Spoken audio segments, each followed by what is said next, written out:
విడ్డూరం చందమామ కథ. ఒకప్పుడు అవంతిపురాన్ని బాలాదిత్యుడనే రాజు పాలించేవాడు. ఆయనకు వసుధ అనే భార్య ఉండేది. వారిద్దరికి చాలా కాలం పిల్లలు కలగలేదు. అందుచేత జ్యోతిష్కులు ఆయనను తిరిగి పెళ్లాడమని, సంతానం తప్పక కలుగుతుందని చెప్పారు. వారి సలహా ప్రకారం రాజు ఇందుమతి అనే ఆమెను పెళ్లాడాడు. ఇందుమతి చాలా మంచిది, సాత్వికురాలు.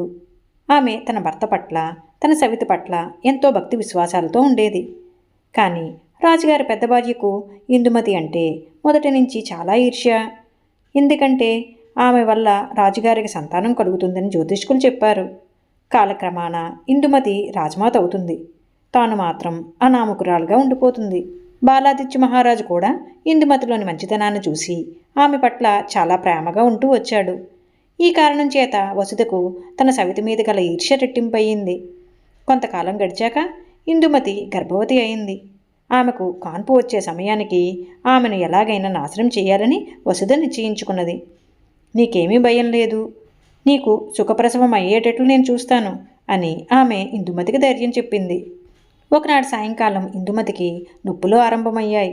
పెద్దరాణి మంత్రసానిని పిలిచి చిన్నరానికి పుట్టబోయే బిడ్డను మాయం చేసి ఆమెకు కప్పలు పుట్టినట్లు నాటకమాడాలి, ఒక బుట్టెడు కప్పలు పట్టుకురా అని మంత్రసానికి పెద్ద లంచం ఇచ్చి పంపింది.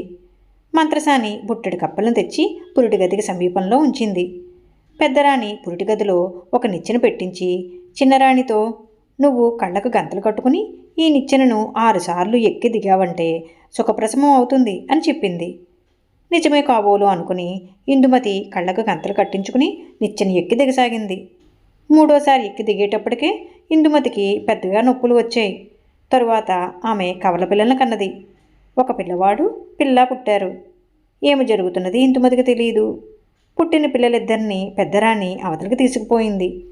ఆమె ముందుగానే చెప్పి పెట్టినట్లుగా బుట్టలోని కప్పలను మంత్రసాని పురిటి మంచం మీద కుమ్మరించింది. తరువాత ఆ మంత్రసాని ఇందుమతితో, మహారాణి, ఘోరం జరిగింది, తమరు కప్పల్ని కన్నారు అని దుఃఖం అభినయిస్తూ చెప్పింది. పిల్లల్ని ఎత్తుకుని యువతలకు వచ్చిన పెద్దరాణి మల్లమ్మనే ముసలిదాసిని పిలిచి, ఈ పిల్లల్ని తీసుకుపోయి ఏటి ఒడ్డున పూడ్చిపెట్టిరా, మంచి బహుమానం ఇస్తాను, అంతా గుట్టుగా జరగాలి, ఎవరికైనా రహస్యం తెలియనిచ్చావా నిలువునా చీల్చేస్తాను అన్నది. మల్లమ్మ ఆ బిడ్డలిద్దరినీ తీసుకుని తెల్లవారుజామున ఏటి ఒడ్డుకు చేరింది. ప్రాణాలతో ఉన్న బిడ్డలను పాతిపెట్టడానికి ఆమెకు చేతులు రాలేదు. ఆ బిడ్డలను ఏటిగొట్టనే వదిలేసి మల్లమ్మ వెనక్కి తిరిగి వెళ్ళిపోయింది. తాను రావటమో పోవటమో ఎవరూ చూడలేదని మల్లమ్మ అనుకున్నది. కానీ ఆమెను ఒక కుమ్మరివాళ్ళ మనిషి చూసింది. ఆ మనిషి మట్టి కోసం ఏటిగట్టుకు వచ్చింది. మల్లమ్మను చూసి గుర్తించింది. మల్లమ్మ దేన్నో తెచ్చి గొట్టును పెట్టి వెళ్ళిపోవడం కూడా గమనించింది. కుమ్మరి మనిషి దగ్గరికి వచ్చి చూస్తే పిల్లలు, అప్పుడే పుట్టిన పిల్లలు. చిన్నరాణి గారు కనే రోజులని కుమ్మరి మనిషికి తెలుసు. కానీ చిన్నరాణి కన్న పిల్లల్ని మల్లమ్మ ఏ ఉద్దేశంతో ఏటిగొట్టును వదిలిపోయి ఉంటుంది? ఆ రహస్యం తరువాత మెల్లిగా బయటపడుతుందని, రాజుగారి బిడ్డల్ని కాపాడినందుకు తనకు గొప్ప కీర్తి వస్తుందని అనుకుని కుమ్మరి మనిషి ఆ బిడ్డల్ని తీసుకుని ఇంటికి వెళ్ళింది. చిన్నరాణి కప్పల్ని కన్నదన్న వార్త గుప్పున లేచింది. ఈ వార్త అందరికన్నా ఇందుమతికే ఎక్కువ బాధ కలిగించింది. కానీ అలా ఎందుకు జరిగిందో ఆమెకు తెలియదు. రాజుగారు కప్పలను కన్న భార్యను అంతఃపురంలో ఉంచడానికి సిగ్గుపడి ఆమెకు అరణ్యంలో ఇల్లు కట్టించి అక్కడే ఉంచాడు. ఏటి సమీపంలో కుమ్మరదాని ఇంట ఇందుమతి పిల్లలు గారాభంగా పెరగసాగారు. వాళ్ళిద్దరూ చాలా అందమైన పిల్లలు, తెలివిగలవాళ్ళు. అటువంటి పిల్లలు దొరికినందుకు కుమ్మరి మనిషిని చుట్టుపక్కల వాళ్ళంతా అభినందించారు. నెలలు, సంవత్సరాలు దొల్లిపోయాయి. ఇందుమతి చేత అడవిలో కాపురం పెట్టించినప్పటి నుంచి రాజుగారి మనసులో ఏదో వ్యాధి ఏర్పడింది. పిల్లలు కలగకపోగా ఆయన జీవితానికి ఏదో అనర్థం చుట్టుకున్నది. రాజుగారి శరీరము, మనస్సు క్షీణించిపోతూ ఉండటం గమనించి మంత్రి, పురోహితులు మొదలైన వాళ్ళు, మహారాజా, గ్రహాల గతులు బాగోలేవు, మీరు గ్రహపూజ చేసి బ్రాహ్మణులకు బంగారు కప్పలు దానం చేసి ప్రజలకు సంతర్పణ చేసినట్లయితే అన్ని దోషాలు పోతాయి అని సలహా ఇచ్చారు. రాజు అలాగే చేయి సంకల్పించాడు.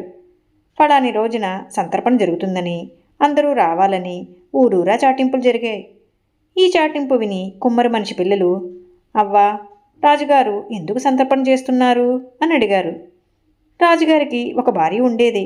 ఆ భార్యకు పిల్లలు పుట్టకపోతే ఇంకో భార్యను చేసుకున్నాడు. ఆ రెండో భార్య గర్భిణీ అయ్యి ఒకనాటి రాత్రి చక్కని బిడ్డలనిద్దరిని కన్నది. కానీ ఎవరో గిట్టిన వాళ్ళు ఆ బిడ్డలను ఏటి ఒడ్డున పారేయించి చిన్నరానికి కప్పలు పుట్టాయని చెప్పారు. రాజు వెర్రివాడై ఆ మాట నమ్మి చిన్నరాణిని అడవికి పంపించేశాడు. ఆ పాపం పోయేటందుకే ఇప్పుడు బంగారు కప్పలను బ్రాహ్మణులకు దానం చేసి ప్రజలందరికీ సంతర్పణ చేస్తున్నాడు అని కుమ్మరి మనిషి బిడ్డలకు చెప్పింది. రాజుగారు బిడ్డలు ఏమయ్యారవ్వా అని వాళ్ళు అడిగారు. ఎక్కడో నిక్షేపంగా పెరుగుతున్నారు అన్నది కుమ్మరి మనిషి. సంతర్పణకు మనం కూడా పోదామా అవ్వా అని వాళ్ళు మళ్ళీ అడిగారు. కుమ్మరి మనిషి సరేనన్నది. కానీ తీరా ఆ రోజున కుమ్మరి మనిషి తాను వెళ్ళటం అనుకుని పిల్లల్ని మాత్రమే వెళ్ళమన్నది. వాళ్ళు భోజనాల దగ్గర ఏం చెయ్యాలో చక్కగా బోధించి పంపింది. పిల్లలిద్దరూ తాము ఆడుకునే బొమ్మలను వెంట తీసుకుని సంతర్పణకు వెళ్ళారు. వాళ్ళు భోజనాల దగ్గర తమ బొమ్మలను పక్కనే కూర్చుని వడ్డించే వాళ్ళ చేత ఆ బొమ్మలకు కూడా విస్తళ్ళు వేయించారు. వడ్డన కూడా చేయించారు. వడ్డన వాళ్ళు బొమ్మలకు వడ్డన చేయకపోతే తాము భోజనం చెయ్యమని వాళ్ళని బెదిరించారు.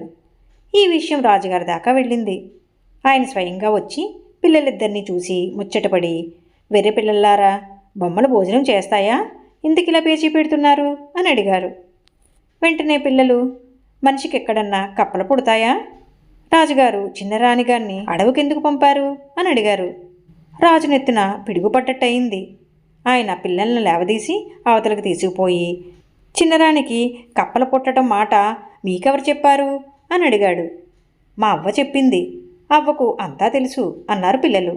రాజు కుమ్మరి మనిషిని పిలిపించి అడిగాడు.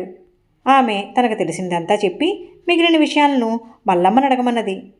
మల్లమ్మ బెదిరిపోయి నిజం చెప్పేసింది. ఆ పిల్లలిద్దరూ తన పిల్లలేనని రాజు గ్రహించాడు. ఆయన అరణ్యంలో ఉంటున్న ఇందుమతిని రప్పించి తన పెద్దరానికి అక్కడి నివాసం ఏర్పాటు చేశాడు. ఇన్ని ఏళ్లపాటు తన పిల్లలను పోషించడమే కాక వారు తనకు దక్కేటందుకు యుక్తి పన్నిన కుమ్మరి మనిషికి గొప్ప ఇనాం ఇచ్చాడు. తరువాత ఆయన మనోవ్యాధులన్నీ తీరి తన భార్యతోనూ పిల్లలతోనూ ఎంతో కాలం సుఖంగా ఉన్నాడు. ఈ కథ మీకు నచ్చినట్లయితే లైక్ చేయండి, షేర్ చేయండి. మరిన్ని మంచి కథల కోసం మా సంపత్ ఛానల్ని సబ్స్క్రైబ్ చేసుకోండి.